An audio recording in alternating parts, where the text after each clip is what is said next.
Oi, olá, boa noite. Estamos novamente iniciando a nossa revoada feminista. Hoje, 6 de agosto, seguindo aí a programação da semana da revoada feminista. A Val Barbosa já está por aqui. Muito obrigada pela presença, Val, por nos seguir. E hoje nós vamos revoar com uma jovem mulher feminista, Anne Cleiane. Olha o nome da pessoa. Gente fina, gente boa, mulher guerreira de luta, uma jovem que inspira por onde passa, né? E ela vai contar um pouquinho da sua história e um pouco também da história da Associação Filhas do Boto Nunca Mais, que é uma ONG, né? Uma organização não governamental que reúne um coletivo de mulheres, de profissionais, de feministas e atua também na defesa dos direitos humanos das mulheres. Então, a nossa revoada feminista, ela vai fazer essa viagem, né, pela história da Anne e pela história da Associação Filhas do Boto Nunca Mais. A gente está aguardando ela entrar e logo mais a gente já começa a conversar com ela.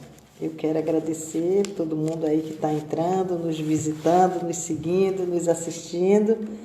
Essa semana da Revoada Feminista foi uma semana bastante intensa. A gente veio fazendo as revoadas todos os dias, de segunda até amanhã, né? Amanhã a gente encerra esse ciclo de revoada com um grande evento, né, que traz a nossa querida Mariana Basso, desculpa. Ela é promotora de justiça lá do Paraná e também uma jovem promotora feminista e vai estar falando sobre a nossa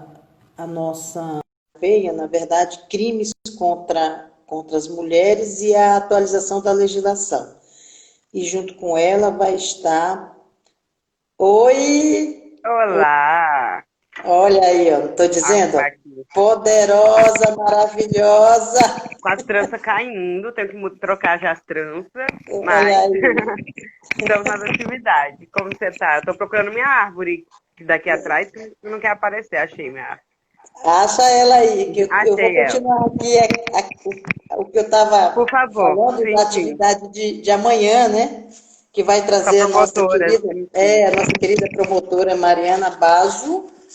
E aí ela também vai ter aí duas debatedoras, que será a doutora Tânia Garcia, né? Nossa promotora de Rondônia, e a doutora Ida Pereira. Nossa, também mulher guerreira, inclusive foi quem iniciou esse ciclo de revoada aqui no estado de Rondônia, né? Então, amanhã a gente vai finalizar esse ciclo de revoadas com esse grande evento e a gente espera contar aí com a participação de Faremos todo sim. mundo. Fazer as meninas, A Ida já está aqui, ó, e hoje, na né? verdade, A Ida Anne, sempre abrindo caminho. hoje, na verdade, era o dia dela, né? Mas ela tem está com outras agendas, então a gente veio fazer com você essa revoada.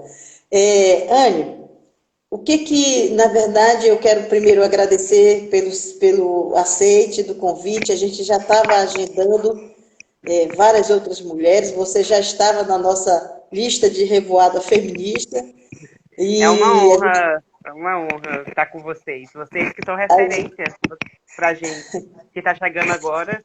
Se a gente tem como andar um pouco, é porque vocês deram alguns passos e estão nos ensinando para que a gente possa realmente um dia avançar. obrigada pelo reconhecimento, mas na verdade nós estamos todos no mesmo barco, né, no mesmo ninho, no mesmo revoo, né? No Então, a mesmo gente tempo. quer muito agradecer pela sua participação na agenda da Revoada Feminista. As Revoadas Feministas começaram no dia 23 de junho e essa ideia ela foi inaugurada por um coletivo de médicas, ginecologistas e obstetras que, tendo em vista a discussão sobre os direitos sexuais e os direitos reprodutivos de mulheres e meninas, elas resolveram, então, criaram essa agenda. E nós, lá em Rondônia, né, a doutora Aida, que participa desse grupo também, se sentiu provocada, e aí provocou o fórum, provocou um monte de instituição, um monte de gente, aí vamos revoar também, vamos. Só que nós, como nós somos loucas, nós continuamos as revoadas, né? Nós continuamos. Sim. Elas fizeram um marco, tipo, dia 23 de junho, elas revoaram no Brasil inteiro, no mesmo horário. E nós continuamos, nós revoamos com ela, mas nós continuamos. E viemos até aqui. Então, essa semana tem sido uma semana bastante intensa, porque a gente tem feito todos os dias, e a revoada, ela traz esse contexto, né, de estarmos juntas, de estarmos unidas, de revoarmos todas juntas com um único objetivo, que é difundir conhecimento, difundir saberes, alcançar todas as mulheres em todos os cantos, né, do mundo, né, para que a gente possa estar superando essa trajetória de violação de direitos, de coerção, né, de violência praticada contra mulheres e meninas, enfim. Então, esse, na verdade, é o grande objetivo da Revoada Feminista. E um pouco, claro, trazer para a cena, né, esse debate da importância da luta feminista, né, para assegurar e garantir os direitos humanos das mulheres, e um pouco também trocar essa experiência, contar a história, né, de algumas mulheres que trouxeram toda essa história, essa luta histórica em defesa dos direitos humanos das mulheres, contar um pouco da história e contextualizar um pouco cada experiência de cada mulher que aqui vem revoar com a gente. Então, por isso que a gente se sente também muito feliz, muito honrada de tê-la com a gente nesse processo. E a gente espera continuar com essa parceria com a Associação Filhas do Boto, que tem feito um belíssimo trabalho. Bom, gente, a Anne, ela é essa pessoinha que vocês estão vendo, linda, bela, maravilhosa, extrovertida, né, muito dinâmica, se juntou às loucas também, porque faz tudo ao mesmo tempo, né? E a Anne é psicóloga, está ainda, eu penso que você ainda está na presidência do Conselho da Criança, de Defesa dos Direitos da Criança e do Adolescente, do município de Porto Velho, não é isso? E também representa o Conselho Regional de Psicologia, né? Esses dias eu vi você numa agenda nacional, muito interessante, inclusive para assegurar a inserção, a inclusão dos profissionais de psicologia nos núcleos de educação, né?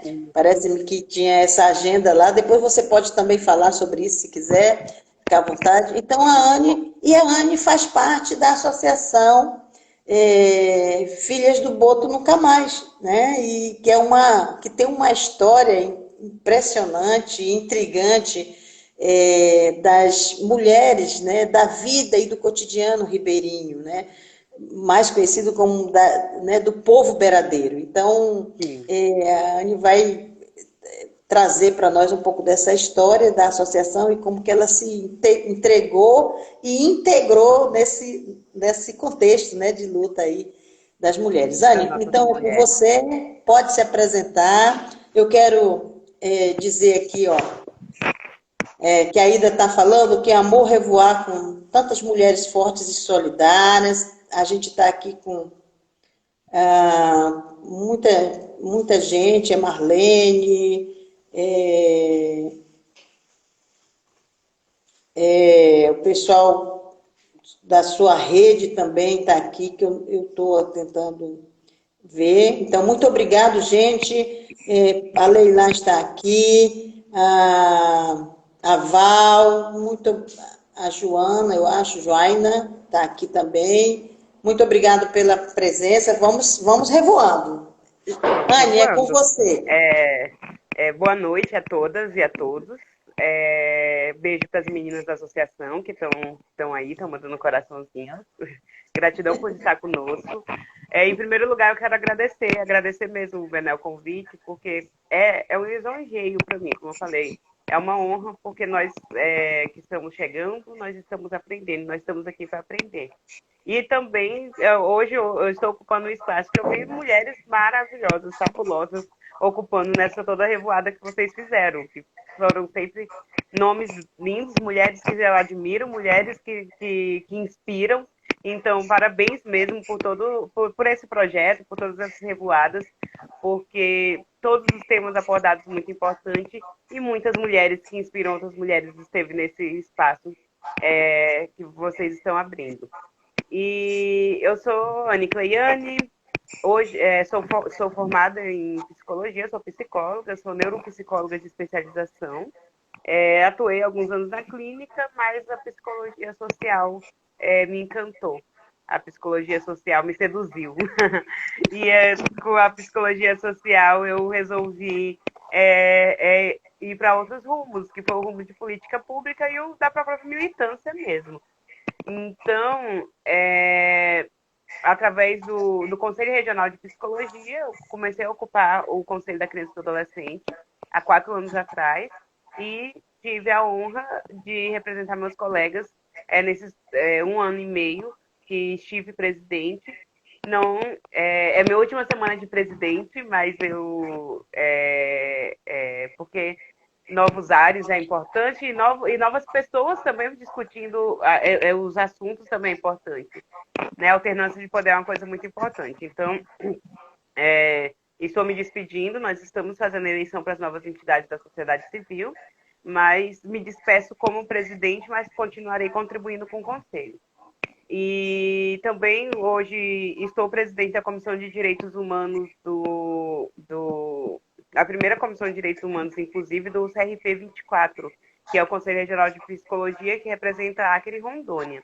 E nesses projetos, nesses anos de militância, a psicologia me aproximou muito da questão do que é direito, do que é direitos violados, da subjetividade humana e o quanto que a OMS define saúde mental como você gozar, não é só ausência de doença, mas você poder gozar de desenvolvimento, de lazer, de você ter uma vida plena, você ter acesso ao mínimo necessário para que um indivíduo se sinta confortável. Então, saúde mental não é só o que todo mundo pensa, que é ir para o consultório e tomar um remedinho. Se não tiver garantia de direito, se as mulheres estão dentro de casa, se a mulher tem medo de sair na rua, a saúde mental também precisa ser olhada de uma maneira coletiva. Nós pensamos muito em saúde mental como algo individual, mas ela tem que ser pensada de maneira coletiva. Porque a garantia dos direitos básicos, que é crescer uma criança crescer sem ser agredida, crescer sem ter sua infância violada por abuso sexual, uma mulher poder atravessar a rua sem precisar ter ansiedade por isso, tudo isso é saúde mental. Então, nossa sociedade precisa de saúde mental. E a psicologia me abriu Um parto seguro já dá para a mulher e para a criança uma saúde mental, né? Daí, o próprio parto seguro já vai fazer com que essa nova vida que vem já venha com menos probabilidade de sofrer qualquer tipo de doença psíquica e garante o bem-estar dessa mãe, que o bem-estar da mãe é bem-estar da criança. Essa criança vai ser bem cuidada, bem criada. Então, o parto seguro é o primeiro passo para uma sociedade realmente saudável e segura. E aí, em 2017, nasceu a ideia do Filhas do Boto Nunca Mais. A gente começou, eu e uma amiga começou em rádio, TV, para falar sobre, querer discutir. A gente procurou espaço para discutir. Em 2018, foi fundado o coletivo Filhas do Boto Nunca Mais. Outras meninas acharam interessante algumas coisas que a gente estava fazendo e se juntaram a nós. E aí, ano passado, nós iniciamos a questão de cartório, estatuto, essas questões. Estamos no finalzinho do nosso processo, que agora está na Receita Federal para o CNPJ. Então, assim, hoje já como associação registrada no cartório e terminando o nosso processo. E hoje nós somos 52 mulheres, um processo que começou com 2 pessoas. Olha que legal. Então, em 2011, uma professora, numa palestra, falou sobre os arquétipos da Amazônia. E ela trouxe sobre a lenda do Boto e falou que o quanto que a lenda do Boto era um argumento para que as pessoas escondessem abuso sexual intrafamiliar. E ela fez, em 2011, uma pesquisa e ela teve acesso a algumas meninas e mulheres que, de fato, ou eram filhas, de fato, do Boto, ou teve filhos do Boto. E aí, quando ela falou isso, e ela falando, e eu perguntei para ela o que ela tinha feito a respeito, eu falei, mas a senhora foi lá, a senhora pesquisou, mas o que a senhora fez a respeito disso? Ela falou, gerei dados, e sem dados não tem política pública. Eu vou precisar cuidar de uma questão pessoal, não vou poder continuar. E ela me desafiou, ela falou, e o que você pode fazer? Quanto nova geração de psicologia a respeito disso? Aí, para me aprender a não ficar cobrando os outros, né, ir lá e fazer. Então ela pegou e ela perguntou, tá, eu não. Aí eu porque na época eu era muito higienista também. Eu pensava que prender as pessoas resolvia o problema. E aí ela mostrou toda uma realidade, que não é assim, que geralmente isso é o provedor, a família não vai deixar de. E ele vai sair em pouco tempo, enfim. E aí eu vi um problema que era invisibilizado aos meus olhos. E eu fui uma pessoa que sofria abuso sexual na infância pelo marido da minha avó. Então, eu fui silenciada de uma certa maneira a vida inteira, porque não é algo que se fala. Ou seja, nós herdamos isso, nós herdamos o folclore de que quem abusa é alguém do imaginário. Nós herdamos o folclore de que nunca é de alguém de dentro de casa, que é algo que não se fala porque é algo do imaginário, que quem abusa são monstros ou coisas do gênero. Mas, na verdade, esses botos são esses homens que se apropriam desses corpos. E aí, e hoje eu vejo o Boto também como o patriarcado, porque a cultura do estupro ela é muito reforçada a respeito disso. Questionar se aconteceu ou não. Questionar quem fez e se fez. Porque o silenciamento das mulheres abusadas, tudo isso representa o Boto na nossa sociedade ainda. Porque se hoje ainda tem pais que abusam das filhas aqui, no nosso centro urbano, e quando a menina vai denunciar, e você, Bené, tá muito aí, você vê que isso acontece muito. Tem gente que diz que não, que isso é mentira, que isso é imaginário. É exatamente essa deslegitimação começa pelo folclore do imaginário do Boto. Então nós sofremos a consequência disso. E a luta é muito grande para a gente desfazer isso na nossa sociedade, porque nossas mulheres e crianças não merecem isso. E aí, com essa pesquisa dessa minha professora, meu coração ficou. Eu foquei basicamente a minha faculdade. Eu tive um ótimo orientador, que é o professor Reginaldo Pedroso. Me ensinou desde cedo a fazer artigos científicos, a fazer levantamentos de dados e coisas do gênero. Então, desde cedo eu apresento trabalhos em congressos a nível nacional. E aí ele me ensinou muito a estar próximo dessas discussões e coisas do gênero.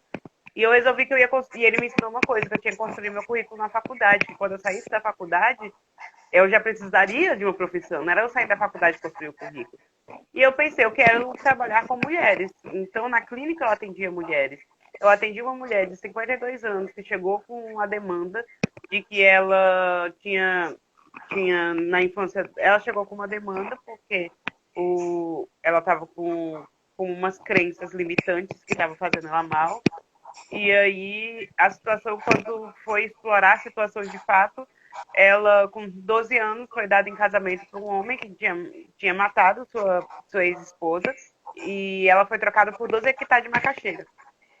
Ela contando isso, ela contando aqui. Ela veio da área ribeirinha, ela contando. Só que o homem procurou, o pai dela só mandou ela no outro ano. Por quê? Porque o pai dela tirou a virgindade dela. Nisso ela engravidou.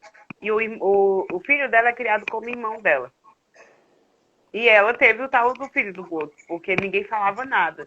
Esse menino ficou, é criado, registrado pela mãe. Ela foi dada em casamento para esse outro homem. Para o homem era virgem, mas o pai acreditava que quem tinha que tirar a virgindade era ele. E esse homem nunca soube que ela teve essa criança. E aí ela conta que ela teve que cuidar de 3 crianças. A mais velha tinha cerca de 3 anos de idade. E hoje essas crianças chamam ela de mãe, mas ela era muito espancada, porque ela preferia ser espancada do que deixar o marido tocar nas meninas, porque as meninas ele também buscava. E ela era muito vigilante. Então, como ele acabava se distraindo, batendo nela, ele não tocava nas meninas, ela criou esse mecanismo. Meu E chegou Deus, numa. que E chegou coisa! no. E ela, com 52 anos, chegou no consultório, ela parecia uma senhora da terceira idade, porque é tudo que ela sofreu na vida.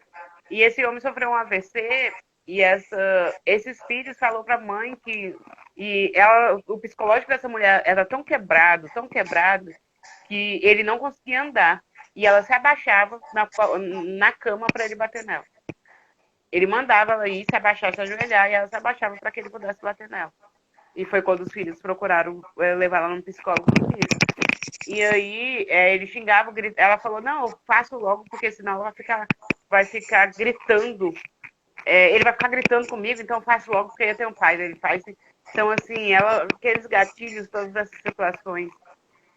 E com o tempo, com o tratamento terapêutico, ela arrumou o cabelo, começou a estudar, nunca tinha estudado, era alfabetizada porque as filhas ensinou, voltou a estudar, procurou aprender a fazer unha, não precisava porque ela tinha casa, ele era um homem que tinha madeireira, então assim, ela querendo ou não, ela financeiramente ela teria. Só que a oportunidade que ela tinha de produzir, contratou uma cuidadora para cuidar desse marido, colocou ele num lugar e tudo, se libertou.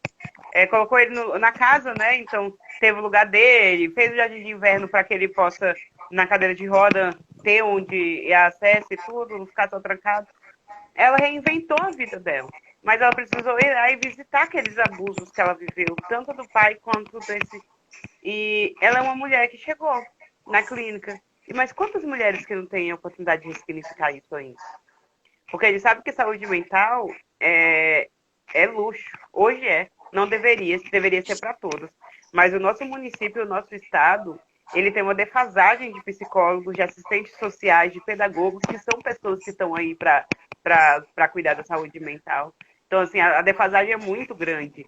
E a população não consegue acesso. E aí entra nossas ONGs, nossos coletivos, nossos movimentos, para que a gente tenta fazer esse caminho inverso, que a gente possa levar alguma qualidade de vida para ela. Correto. Então, Anne, é surpreendente, né, assim, e chocante ao mesmo tempo esse relato, né? Na verdade, nós mulheres, em algum momento para a gente chegar nesse estágio, né, de nos tornarmos defensora dos direitos humanos, a gente também teve alguma situação, né, muito parecida. E você contando essa história dessa mulher, e eu lembro que eu também, quando eu comecei a atuar nos movimentos sociais, eu estava numa comunidade, mas lá a gente estava trabalhando com educação popular, alfabetização de adulto, e nesse período, né, no dia que eu estava lá atuando com a comunidade, em reunião, nós chegou um monte de criança na roda de conversa e chamou e tal, olha, tem uma senhora fulana de tal, tá ali, tá apanhando o marido dela e tal, e todo mundo correu para lá. E eu fui, né? Eu fui no meio. Quando nós chegamos lá, no local da casa, mulher, foi uma cena tão violenta, tão agressiva, que aí, tipo assim, aí não tem volta, né? Também, né? Já se envolveu, já Ele, ele pegava ela, a esposa, né, a mulher dele, a companheira, colocava na janela e batia nela com a janela. entendeu? Fechando a janela. Foi, assim, uma coisa, essa foi uma cena eu nunca esqueço. Toda vez que as Não pessoas tem me como, né, perguntam Vané? Por algo, mais que tente, eu acho que vai esquecer de uma não, situação dessa. É muito pesado. e a gente, na verdade, a gente já viu de tudo, né, Anne? E assim, e chega um Uhum. momento que eu fico conversando, eu tenho muitas noites, muitos dias, muitos momentos de conversa com a Ida e com as outras companheiras do fórum, e a gente fica se perguntando, meu Deus, a gente atuou na década de 80, na década de 90, a gente imaginou que essa coisa toda, esse cenário, né, pandêmico da violência contra a mulher, do feminicídio, né, a gente tinha conquistado, nós conquistamos tantos direitos, nós conseguimos implementar tantas políticas públicas, né? E quando é agora, a gente de novo começa tudo de novo. Parece que tudo que a gente fez, né? Parece que não valeu a pena, ou que, assim, foi jogado, né? Foi tirado do nosso território, do nosso espaço. Então, Sim. assim, só para dizer para você que a nossa história, a história do Fórum Popular de Mulheres também é um pouco disso, né? A gente começou organizando as mulheres, né? Cada um nos seus espaços, de repente essa demanda da violência contra a mulher, algumas companheiras diziam assim, meu Deus do céu, todo final de semana é um jornal manchado de sangue, e esse sangue tem sexo, esse sangue é nosso, né? São das Nossa, mulheres. mulheres. A Ida, eu lembro que a Ida também, ela atuava já com essa demanda das mulheres, né, dos direitos sexuais e reprodutivos, mas uma funcionária dela, né, da clínica que ela tinha, foi assassinada pelo companheiro. E aí foi a partir daí que ela também disse, não, tem alguma coisa errada, não pode ser, né? Então, Não tem como assim, ser naturalizado isso, não né? tem como ser naturalizado, não tem como fechar os olhos. E é impressionante que acaba que essas histórias todas, elas vêm mesmo de encontro com a nossa história, né? Andam muito próxima, né? Com a nossa luta, com a nossa militância. Mas eu queria dizer para ti que, em alguns momentos, quando a gente começava a fazer essa discussão sobre gravidez na adolescência, violência sexual, exploração sexual de meninas e meninos e tal, e aí, quando a gente fazia esse olhar, né, tocava a nossa lupa para a zona rural, para a zona ribeirinha, a gente tinha um discurso que era o discurso da cultura, né? Daquela cultura de que as meninas beiradeiras, as ribeirinhas, elas casavam cedo, né? Porque estava ali, era aquele universo e aquilo se tornou cultural. E uma vez, numa conversa com a Ida, eu não atuava com criança e adolescente, eu não me sentia segura, né? E ela, com uma parceira nossa do Rio, uma outra instituição, elas conseguiram trabalhar um projeto com criança e adolescente e vieram com essa conversa para o meu lado, me chamar. Bora, mana, vamos de mulher, me tira desse negócio que eu não dou para isso não, mulher. Eu não sei lidar, não tenho metodologia, aquela coisa toda, né? A insegurança.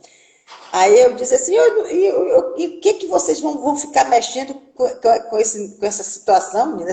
O pessoal lá, Ribeirinho, eles têm a cultura deles própria. Olha eu, querendo A gente no desconstruir. início pensa, né, que cultura, a gente É, geralmente pensa que né, cultura é querendo imutável. desconstruir isso. Aí a Ida falou assim, não, não, não, não, não. Pare com essa conversa, não é isso não. Não me venha me dizer que isso é cultura. Esse negócio de violência contra criança e adolescente. Benezinha, as meninas engravidam com 11 anos. Pelo amor de Deus, isso não é cultural. E a gente tem que acabar com isso. Aí eu, né, fui chamada a atenção, obviamente. Eu digo, rapaz, eu vou estudar. Né? E aí, a partir daí, a gente começou a fazer outras leituras e entender. Logo em seguida, eu fui ser secretária de assistência e tive que lidar, né? Infelizmente, né? Apesar da gente ter trabalhado e implementado muitas políticas públicas, considerando todo o estatuto da criança e do adolescente, mas infelizmente eu me deparei com esse cenário que era, e você quando estava falando, eu estava lembrando da minha estafa, né? Eu fui 8 anos secretária de assistência social e ficava, quando a gente tinha audiência concentrada nos abrigos, mulher, eu adoecia, porque a É cada pesado. audiência eram várias histórias, né? Várias histórias de agressão e de violência sexual. Mas só para te dizer que realmente nós precisamos, apesar dos avanços, nós precisamos continuar vigilantes para enfrentar essa pandemia da violência contra a mulher e da violência contra meninas e meninos, da exploração sexual, que é uma coisa extremamente agressiva, violenta, horrenda, e que a sociedade, infelizmente, ainda não conseguiu se apurar, né, e lutar para o enfrentamento, porque nós somos poucas, Anis, né? Nós somos poucas, e você sabe disso, nessa luta. Né? Porque, assim, tem hora que a demanda é tanta que nós, mesmo juntando todo mundo, a gente ainda não consegue sentir a efetividade realmente, porque nós somos poucas. Porque se a gente conseguisse multiplicar isso mais. E a Osnier comentou agorinha sobre que a gente está sentindo na pele a desconstrução das políticas sociais, a desconstrução dos direitos humanos do Brasil. Muita gente, infelizmente, o Brasil, dentro dessa cultura que o Brasil tem, de trabalhar, e trabalha tanto, que não tem tempo. A população mais pobre, ela trabalha tanto, ela tem que se preocupar tanto com a conta que ela vai pagar no final do mês, que ela não tem tempo de sentir se está tendo desmonte ou não. A não ser que ela precise. E a gente que está recebendo as demandas de fora, a gente tem ciência, porque primeiro que a gente tenta impedir o máximo que pode, e depois porque a gente precisa desse sistema e a gente não consegue inserir as pessoas, porque o sistema está realmente em colapso. E a gente precisa muito pensar a nível municipal, a nível estadual, a nível federal, que SUS vai ter que ser a nossa principal bandeira. Nossa principal bandeira é SUS e SUS. Porque nós que trabalhamos nessas demandas, por mais que a gente faça o encaminhamento, a gente precisa do SUS e do SUS forte para que a gente consiga realmente que tenha algo efetivo. Que essas mulheres consigam passar pelo começo, meio e fim desse atendimento, seja independente de SUS ou SUS. Mas sem orçamento, como faz? Sem número não faz política pública. E sem política pública, ou sem orçamento também não faz.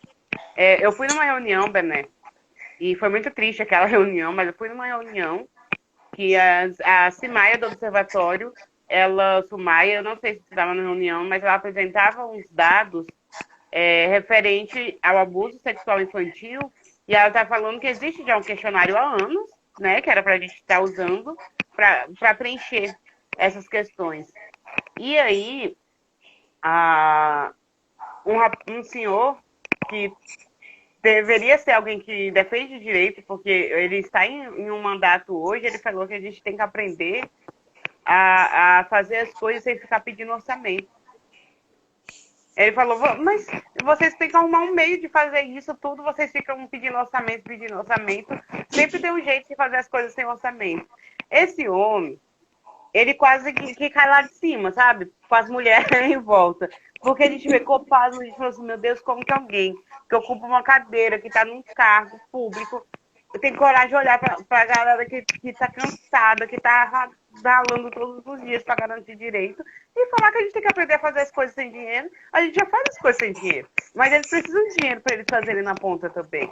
Então, como você disse, tem... vocês que lá dos anos 80 foram lá, construíram, e aí hoje eu imagino como deve ser a sensação de ver muita coisa sendo desconstruída. E aí é o retrabalho, porque aí tudo que você fez, você vai ter que fazer de novo por essa geração agora. Porque aí as mulheres daquela geração se juntam com as da nossa e a gente precisa fazer agora. E aí, mas é isso que dá o quentinho no coração, é saber que está acontecendo, né? Que ninguém está fazendo vista grossa. A gente sabe que está acontecendo e a gente está tentando impedir que aconteça. Eu acho que assim, primeiro a gente tem que entender que a sociedade civil não pode substituir a execução, né, a institucionalidade pública, do setor público, do órgão público. Nós somos sociedade civil e nós estamos presentes para fazer o controle social da gestão pública, né, para que a gente justamente consiga está no espaço de decisão para decidir para onde e como vai aplicar o orçamento que é público e que é nosso, que é pago, né? Que é um orçamento que é construído sob os esforços de toda uma sociedade, né? Que são os impostos que nós pagamos. Então, assim, a priori, a lógica é essa. Né? Então, agora, é claro que a sociedade, ela não tem muita experiência nessa coisa do controle, né? Em que pese a gente tenha conquistado muitos espaços, criado muitos espaços como os conselhos, mas infelizmente a gente teve um vazio, teve um esvaziamento, teve uma desqualificação dos atores, né? E das atrizes. Nesse contexto, né, do enfrentamento para ocupar esse espaço e ocupar com qualidade, né? Por exemplo, a questão do desmonte na esfera dos direitos humanos, né? Isso é no Brasil e no mundo inteiro, né? E a gente não consegue um pouco ir além do que as nossas pernas permitem, né? E aí eu até digo para você, a gente fez aquele documento colocando a situação, né, da pandemia, da vida das mulheres e meninas. A gente fez o documento, a gente não teve um retorno oficial, né, dos espaços, até porque está todo mundo muito ainda procurando, navegando nesse espaço aí da pandemia, mas eu já sei que alguns serviços já estão atuando com atendimento presencial, mas a gente sequer teve resposta oficial de algum órgão, né, que a gente tem encaminhado.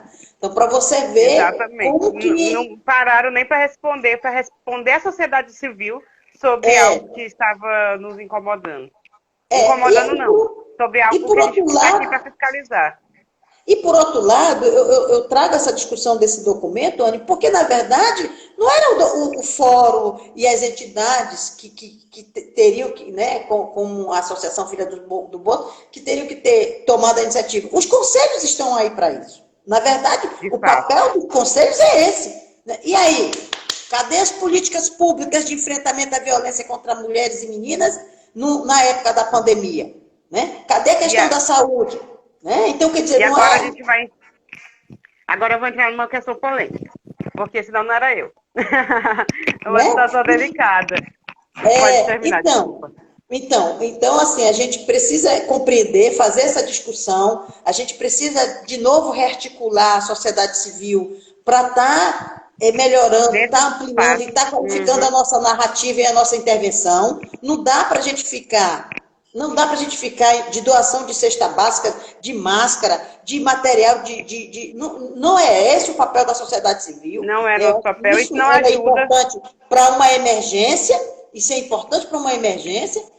A ação de solidariedade, ela pode acontecer individualmente pelo cidadão, né? Mas eu acho que as instituições da sociedade civil, as organizações, elas precisam ir além disso, né? Porque a pandemia está revelando muitas coisas, né? Inclusive, que eu quero que você fale agora para a gente, como é que você está vendo, né? Como é que chega essas demandas aí para a Associação Filhas do Boto em relação à criança, em relação à mulher, né? A questão da violência doméstica, que aí é bom a gente deixar claro que a violência doméstica não acomete só a mulher, acomete as crianças também, os adolescentes que estão refém desse agressor, né? É uma violência familiar, né?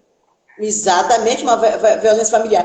Como é que isso está chegando para vocês nesse período de pandemia? E o que você vê como saída? O que a gente... Né, quais são as perspectivas? Eu estava escrevendo um texto sobre isso, eu segurei o texto um pouquinho, mas eu ainda vou falar, vou publicar. Mas, né, quando a gente estava falando sobre a articulação do poder público mediante as demandas, eu acho que eu conversei com você, eu mandei um textinho meu para você também, que a gente está vendo campanhas maravilhosas surgindo, muitas campanhas boas, mas me dá angústia, porque faz tal coisa, porque aí denuncia. A mulher denuncia e a mulher demora 3 meses para ser atendida. E aí eu estou falando isso porque a gente tem situações que a gente acompanha. Teve uma senhora que, dia 18 de maio, denunciou que a filha dela tinha sofrido abuso sexual do tio, e aí descobriu que o filho também, com as campanhas, ela denunciou. A mulher me ligou dia 25 de julho e a filha dela ainda não tinha passado pela entrevista com o psicólogo. Ela fez o boletim de ocorrência, a polícia fez a parte dele, emitiu mandado de busca e tal, prendeu o homem. Mas a criança já tinha 2 meses que a mãe denunciou e a criança não passou pela assistência social do judiciário, por algum motivo, tinha 2 meses que aquela mãe estava vendo, porque depois que conta, mexe em conteúdos, então a família toda fica abalada. E aí eu penso, a gente faz campanha. Campanha ajuda? Ajuda muito. Mas eu penso que quando a gente começa a fazer uma campanha, a gente tem que pensar o começo, meio e fim. Vai entrar essa demanda. O que eu tenho para trabalhar essa demanda? Como que eu faço para essa demanda? Porque, Bené, se nós, sociedade civil, consegue, eles conseguem. Correto. A gente fazendo tripa colação consegue, eles conseguem. E aí, uma coisa que me dói é a pessoa falar assim, mas você sabe que o governo não contrata mais, que a gente não tem orçamento. Se você dispôs seu nome para estar ocupando um espaço público para fazer um trabalho, não adianta me ficar com um monte mas... e eu preciso até não ser ácida nessa situação, mas não tem orçamento, planejamento estratégico, pensar no que fazer. A máquina pública está em mão de pessoas, essas pessoas têm que saber o que fazer com essa máquina. Então, e aí a pandemia, como você falou, nos trouxe isso, porque o Filhas do Boto nunca trabalhou com assistencialismo, a gente ajuda. Mas assistencialismo não gera desenvolvimento. Então, nossos projetos sempre foi com começo, meio e fim. Porque a gente nunca fazia um projeto de ir lá e doar uma cesta básica, porque senão mês que vem a pessoa vai precisar, se eu não insiro essa pessoa num programa de renda, se eu não insiro essa pessoa num curso, se eu não trato o pai que é drogadito, se eu não profissionalizo esses adolescentes, enfim. A cesta básica, ela representa a ponta do iceberg da vulnerabilidade. Então, sem o poder público para trabalhar isso tudo, a gente vai ficar tampando só com a peneira. E aí, o Filhas do Boto nossa página do Filhas do Boto não para.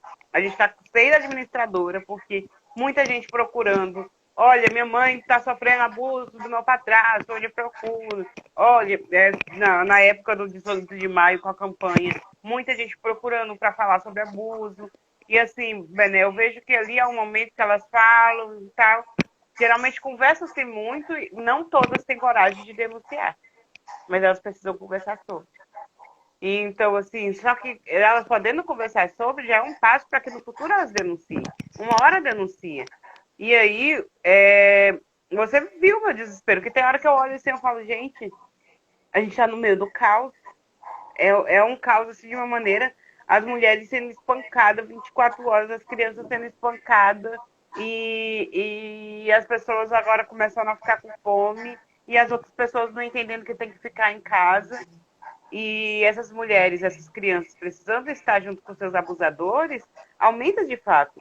Então, além das campanhas, o poder público deveria apresentar o planejamento estratégico para o enfrentamento.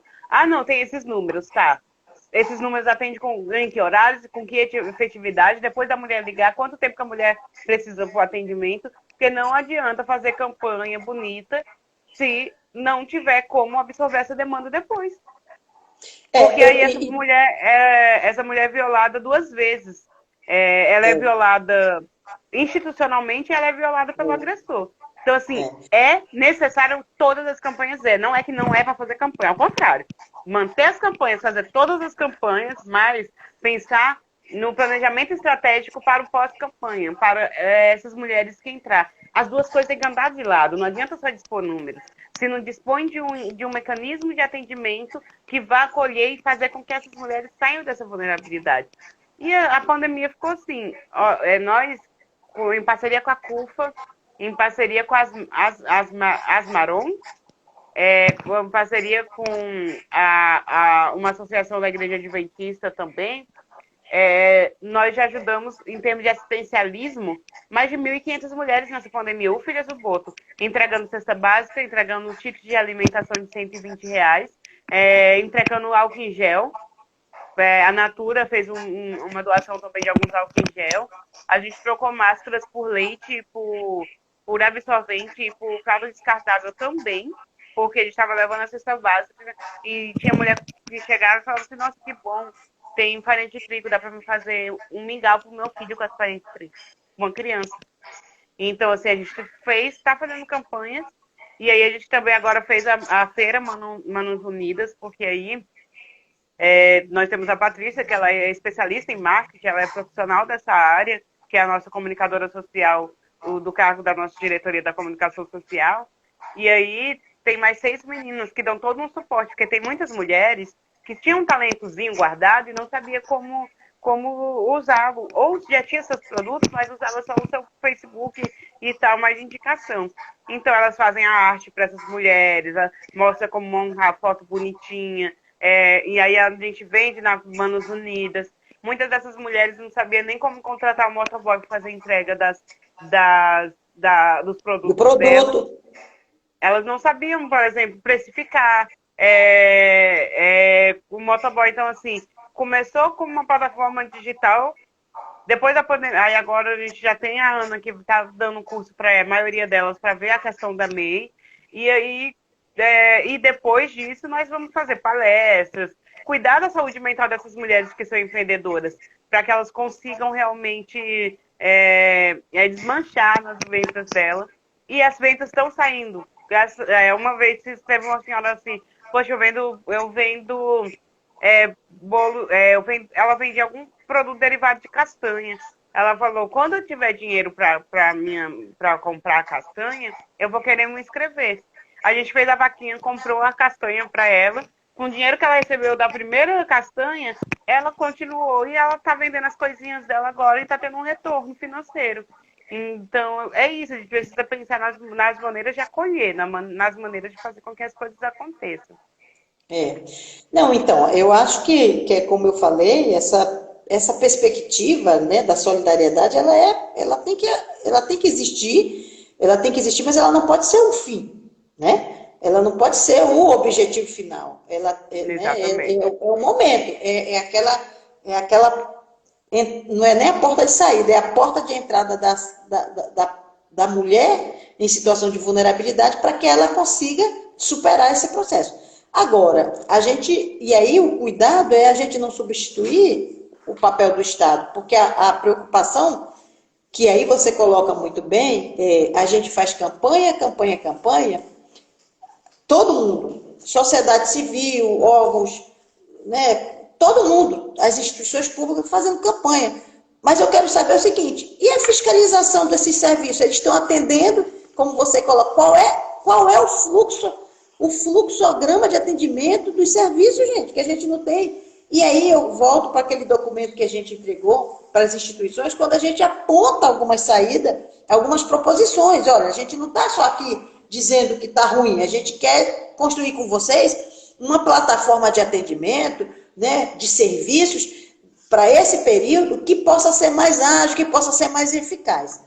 Mas a gente não teve retorno. Inclusive, a gente vem pautando isso, dizendo, cadê as instituições públicas, os serviços precisavam sentar com a gente e dizer assim, olha, nós estamos funcionando assim, assim, assim. Não dá para a gente fazer dessa forma porque a gente não tem a logística necessária, não tem o orçamento necessário, ou sei lá o quê. E aonde é que a gente pode, então, e aonde é que a gente pode entrar junto? Aí sim, sabe? Isso é parceria, isso é capacidade resolutiva, isso é capital do trabalho social para um desenvolvimento, né, de qualidade e o desenvolvimento humanizado da ação. Então, mas a gente não está vendo isso. E eu vou te dizer mais. A gente teve uma situação de uma demanda de uma mulher também, que depois que ela foi encaminhada, passou pela rede, que ela foi encaminhada lá para o serviço lá do psico, aquele serviço que tem da saúde, os centros, né, os centros psicossociais, os CAPs, isso. Ela foi, mana, lá, mas não tinha atendimento, porque estava em restrição, por conta da pandemia.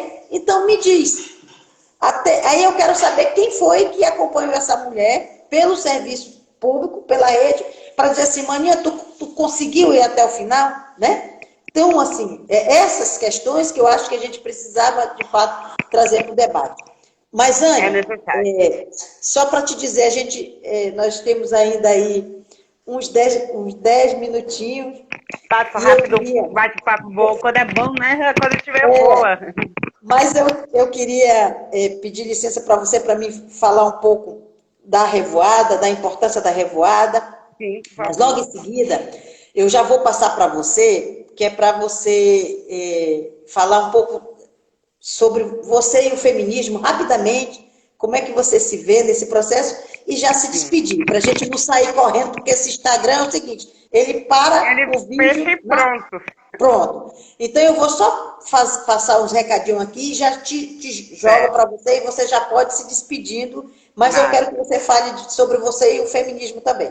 Então, Tudo gente, bem. nós queremos, antes de tudo, agradecer a participação de todas as nossas companheiras, mulheres guerreiras, que participaram da nossa revoada. Né? Desde o dia 23 que a gente vem revoando, nós tivemos aqui mulheres maravilhosas e impressionantes, assim, então, muito solícitas. Eu quero muito agradecer todas em nome do Fórum Popular de Mulheres, em nome do Projeto de Novo Não, em nome da Sogiro, em nome especialmente da doutora Aida, que foi quem, né, trouxe esse projeto para a gente. Né? Muito obrigada pela participação de todos vocês, pela acolhida ao projeto, e a gente espera continuar, quem sabe, vamos ver como é que essa coisa se desenha. Mas também a gente quer agradecer especialmente a Charlene, que é a nossa companheira do fórum e também do De Novo Não, que faz as nossas mídias, que a gente deixa ela doida, porque a gente, às vezes, a gente não sabia Eu sei lidar com como. esse negócio, e aí a gente fica de madrugada procurando, final de semana, feriado, Charlene, Charlene, e ela que teve nesse apoio aí. Agradecer o Fagner, que é um outro parceiro, um outro companheiro de monta, né, que assim tá para qualquer hora. E agradecer também todas as, né, o pessoal de apoio, minhas companheiras do Fórum Popular de Mulheres, que estão distantes, estão em Brasília, em Natal, na Bahia, e todo mundo revoando, feito doida, com a gente. Dizer que foi uma honra muito grande participar desse projeto, inaugurar esse projeto da Revoada Feminista com todas vocês. E amanhã, então, a gente vai se encontrar novamente, né?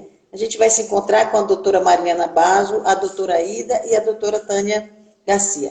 A gente vai ter a mediadora dessa conferência de amanhã, desse evento de amanhã, desse encontro. A nossa mediadora vai ser a Rosimar, a nossa Rose, que é coordenadora da Rede Lilás. Ela vai estar aqui com a gente amanhã, né? Fazendo a mediação desse encontro aí entre a doutora Mariana, a doutora Ida e a doutora Tânia.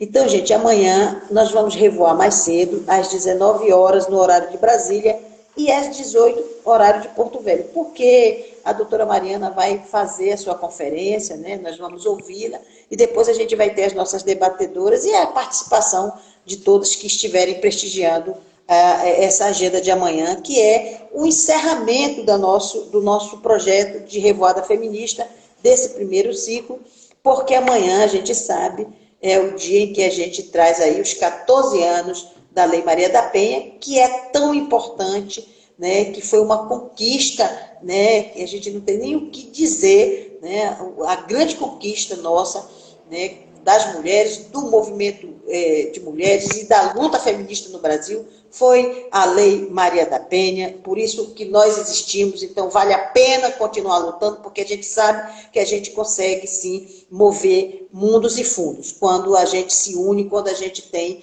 esse objetivo comum, né, que é lutar em defesa dos direitos humanos das mulheres. Então, nós estamos aqui por nós, por vocês e por elas, né? E que venha aí, então, a Lei Maria da Penha para consagrar essa luta nossa das mulheres e do feminismo. Foi com a Lei Maria da Penha que a gente tem a Patrulha Maria da Penha nos estados brasileiros, nos municípios, né? Então, assim, a gente tem, sim, conquistas e avanços, mas a gente precisa continuar vigilante para que a gente consiga manter esses serviços e essas políticas públicas que são de garantia de direitos humanos, porque se a gente não ficarmos vigilantes, a gente pode correr o risco de perder. Então é isso, Meu muito obrigado a todos que nos assistiram, que nos acompanharam até, né, essas terças, quintas e sábados e durante essa semana toda. Nosso muito obrigado mesmo, de coração, nossa gratidão. E agora eu deixo com a Anne, que vai um pouco falar dela com o feminismo e se despedir dessa nossa revoada. Muito obrigada. Amanhã a gente espera contar com a participação de todos vocês. Divulguem, vai ser uma conversa muito bacana, né, com a doutora Mariana. Ok? Anne, com você. Que programação linda, Pené. Parabéns para todas vocês. Parabéns para todas as meninas do fórum. O feminismo, ele entrou na minha vida e eu não entendi o que era. Eu não sabia que era. Eu brinco que eu sou feminista desde que eu era criança, porque tinha uma regra, minha avó falava assim, que se tinha mulher dentro de casa, não precisava homem lavar louça, já que tinha mulher dentro de casa. E aí, teve uma época que eu encarnei, eu falei que eu não ia mais lavar louça só, porque se meu irmão não lavasse louça, eu não ia lavar. E aí disseram que eu não assistia mais Sessão da Tarde se eu não lavasse a louça. Aí eu resolvi que não assistia mais Sessão da Tarde então, porque ele tinha mão também e eu não ia ficar lavando louça sem ele lavar. Então, olha aí, daquela época eu já sentia incomodada com essas coisinhas, já tinha um incômodozinho. Eu sei que demorou umas 2 semanas até resolver a situação, para que ele começasse pelo menos a guardar a louça, e aí depois lavar também, até que eu voltasse a assistir minha Sessão da Tarde, mas eu não sei dia que eu falava, não é possível, não é justo, e eu sentia aquela sensação de injustiça com isso. E aí, com o desenvolvimento na época da faculdade, principalmente porque eu direcionei meu estágio que fosse para trabalhar com as questões de mulheres, eu comecei a entender direitos das mulheres. Que na época eu pensava que eu já falei muito, declarei, esse negócio de feminismo é uma necessidade que a mulher tem de superioridade, era o que me passava, era o que eu pensava. Só que aí, no meio das lutas, no meio de tentar ter reparações históricas para as mulheres em alguns espaços, no meio de tudo, eu tinha uma amiga que ela postava muito sobre feminismo. E eu me incomodava com aquilo, não ficava lendo. Eu ia ler, eu queria pesquisar para ver argumentar. E quando eu vi, não tinha como separar a garantia de direitos com o feminismo. E não ser feminista, para mim, é um ato de rebeldia contra si mesmo. É um ato de rebeldia contra ser mulher. Então, eu me assumi feminista, tive a identidade desse feminismo e me senti parte de algo. Parte de algo, porque se eu tenho algo hoje, é porque essas mulheres fizeram isso por mim. E eu quero também deixar algo para as mulheres que venham depois de mim. E o feminismo é o único meio que existe de fazermos isso. Nós herdamos um legado e nós deixamos um legado. E é um ciclo maravilhoso que nunca para. Então o feminismo, ele é isso, ele é uma corrente do bem. É uma corrente do bem, porque uma mulher emancipada, toda a sociedade se emancipa. Se emancipa os homens também. Porque aí hoje os homens começam a discutir sobre masculinidades. Então, os homens pensam nas suas masculinidades exatamente porque nós mulheres falamos, epa, não, a gente não aceita mais certas coisas, não. Então é isso, o feminismo é a corrente do bem. E hoje sou feminista mesmo e eu adoro ser. E eu espero que todas as gerações futuras possam ser mais do que eu sou e assim por diante. Ah, que bom. Então é isso. A Ida está dizendo aqui, eu também não lavei prato não, mano. Não pelo fato de ser mulher, mas é porque eu achava injusta essa relação, e é verdade. Anne, muito obrigada. Valeu mesmo. Que bom. Beijo no coração. Adoro o trabalho de vocês. Estamos juntas. E quantos mais mulheres, filhas do Boto, nunca mais, outros coletivos quiserem se juntar, eu acho que até está na hora da gente começar a pensar numa articulação de um fórum mais, né, para a gente ter um espaço mais nosso da sociedade civil, né, que a rede é um espaço super bacana, mas é um espaço de diálogo que envolve todos os atores, né, tripartite, tem até setor privado, se brincar dentro da rede, mas assim, é um espaço bacana mesmo de aproximação dos diferentes, do diverso, mas para a construção de um processo igual, né? Isso é bacana. Mas eu acho que a sociedade civil precisa. Já estamos terminando. Muito obrigada. Um beijo no coração. Beijo no coração. Tchau, tchau para todo mundo. Beijo. Obrigada, gente. Espero te encontrar em outros canais por aí, tá certo, gente? Estaremos Até sim amanhã. nas empreiteiras. Tchau, tchau. Até amanhã. Venham ficar com a gente amanhã, na nossa último dia da Revoada Feminista, Revoando com Marias, com a doutora Mariana Basso.